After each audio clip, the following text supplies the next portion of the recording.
ဒီဗီဒီယိုမှာ Gmail အကောင့်မှာကိုယ့်ရဲ့ပုံထည့်ချင်တယ်ဆိုရင်ဘယ်လိုထည့်ရလဲဆိုတာပြပြသွားမှာဖြစ်ပါတယ်။အဲ့လိုလုပ်ဖို့အတွက်ဒီညာဘက်ထိပ်မှာရှိတဲ့ profile picture ပုံလေးကိုနှိပ်ရမှာဖြစ်ပါတယ်။အဲ့ဒါကိုနှိပ်ပြီးသွားရင်ဒီမှာနော်ကင်မရာပုံလေးပေါ်မယ်ပေါ့နော်။အဲ့ဒီမှာတစ်ချက်ထောက်အောင်မှာဖြစ်ပါတယ်။ပြီးရင်တော့ဒီ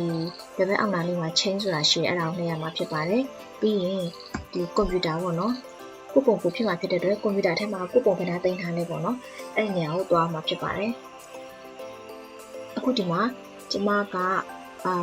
တင်ထားတဲ့ပုံကိုတင်မယ်ဆိုရင်တော့ဒီ upload from picture ပေါ့နော်အခုချက်ချင်းကြိုက်မယ်ဆိုရင်တော့ take a picture ဆိုတော့ကျမ desktop မှာတင်ထားတဲ့ပုံရှိတယ်အဲ့ဒါလေးကိုသွားကြည့်ပါမယ် desktop ကိုနှိပ်လိုက်ပြီး desktop မှာတင်ထားတဲ့ပုံကိုupload လုပ်လိုက်ပြီပေါ့နော်ပြီးတော့ရင်ဒီမှာပေါ့နော်ကိုတစ်ချက်drag ဖိပြီးတော့ချိန်လို့ရပါတယ်ပြီးရင် next နှိပ်လိုက်ရမှာဖြစ်ပါတယ်ပြီးရင် save as profile picture နှိပ်လိုက်ရင်ကိုယ့်ရဲ့ပုံကပြောင်းသွားမှာဖြစ်ပါတယ်